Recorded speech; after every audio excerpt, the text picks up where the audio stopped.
Distinguished guests, ladies and gentlemen, on behalf of Singapore, I'm delighted to welcome you to the third meeting of the Standing International Forum of Commercial Courts, which I shall refer to in short as the Forum. We were all looking forward very much to hosting you last year before the COVID-19 pandemic took the world by storm.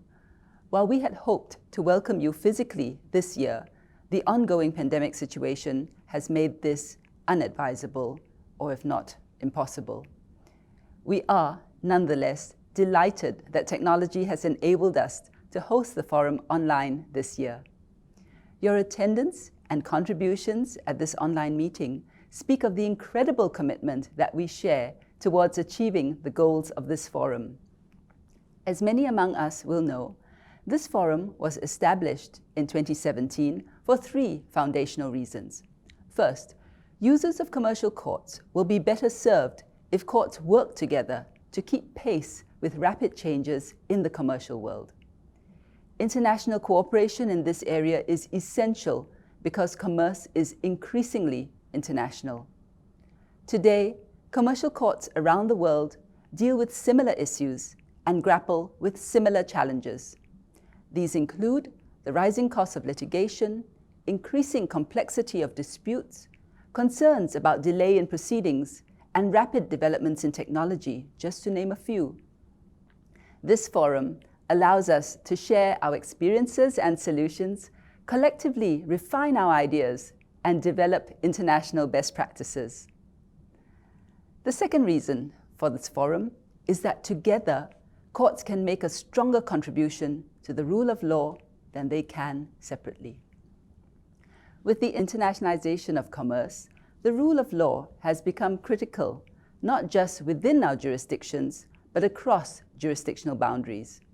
It cannot be overemphasized that the rule of law is critical to stability and prosperity worldwide.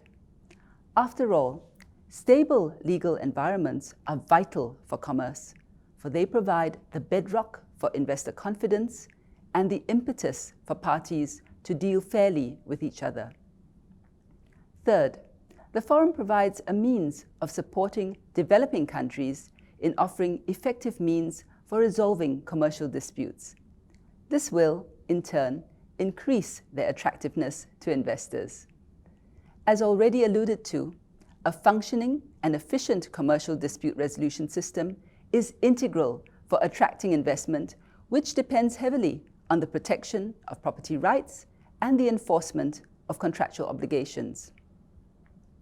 At the first meeting of the Forum in 2017, the Right Honourable, the Lord Thomas, astutely highlighted the potentially huge and very significant contribution that this forum can make. He also underscored the importance of this forum being more than just a talking shop. I'm pleased to say that, 4 years on, this forum has indeed walked the talk. It has made some very substantial contributions to the three causes it has set out to promote. To give a flavour of some of these contributions, in the past year alone, we saw at least 4 significant developments. On 27 May, the Forum's first international working group published a set of working presumptions for best practices in case management. This is a useful resource upon which individual courts may develop approaches suitable for their unique context. 2 days later, on 29 May, the Forum launched a memorandum on delivering justice during the COVID-19 pandemic and the future use of technology. This memorandum examined the ways in which fair and open justice can be maintained amidst the pandemic and how we can harness the power of technology to do so. The memorandum is accompanied by an impressive annex which details the methods employed by courts across the world to respond to the pandemic. In June, a meeting of the Forum's Judicial Observation Program was held virtually. Judges from 8 different countries, spanning 6 different time zones, met to share experiences and engage in discussions. Topics covered included case management best practices, dealing with backlogs, and the handling of witnesses online. In December, the Forum published the second edition of its Multilateral Memorandum on Enforcement of Commercial Judgments for Money. The memorandum outlines the way in which judgments from one jurisdiction may be enforced in another and covers more than 30 jurisdictions across Africa, Asia, Australia, Europe, North America, and South America. It is all the more impressive that these developments took place during the pandemic and indeed in response to it. The pandemic has had such far-reaching effects that these days one can hardly make a speech without making some reference to it. COVID-19 has severely weakened the global financial market, disrupted supply chains, and caused widespread rising unemployment. Just last month, the International Monetary Fund released a report estimating the global growth contraction for 2020 at minus 3.5%. As the pandemic wrecks its way through the global economy, businesses around the world are already confronting the fallout from failed enterprises, contractual breaches, and other commercial disputes. At the same time, even as critical cash flow issues demand the prompt resolution of disputes, many have fewer resources than ever to expend on dispute resolution. Despite the dark clouds, the pandemic has, as with past crises, illuminated human ingenuity and engendered the spirit of cooperation. Courts around the world, including those represented in this forum, have responded promptly and purposefully to the pandemic. While the instinct is, of course, to find immediate solutions, we must also seize the opportunity to look further ahead, for the pandemic has given us the impetus to rethink, reshape, and reimagine the face of commercial dispute resolution. I will touch on just two areas for consideration. First, the role of mediation. Mediation enhanced access to justice as a cost-efficient method of dispute resolution. By encouraging constructive dialogue between the parties, mediation also has the ability to repair and reinforce relationships. Further, parties are able to fashion creative and mutually beneficial solutions which may not be available in litigation and arbitration.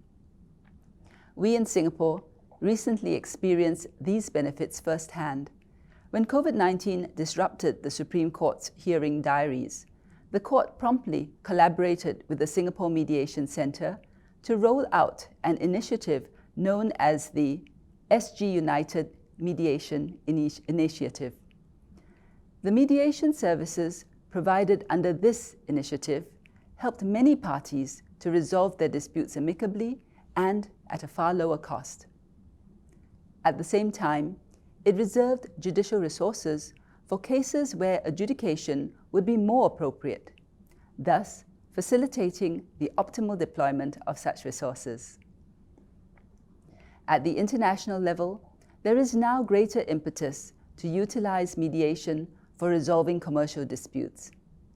Previously, the lack of certainty in cross-border enforcement of mediated settlement agreements was one of the downsides of mediation. However, a game changer entered into force on 12 September 2020.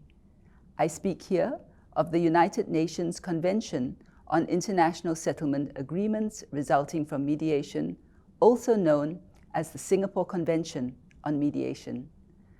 The Convention provides a framework for the international enforcement of mediated settlement agreements, thus giving businesses greater certainty in cross-border enforcement.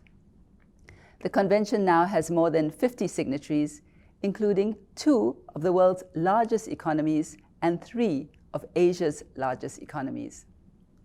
Against this backdrop, it is useful to consider how mediation can play a greater or more formalized role in the resolution of commercial disputes.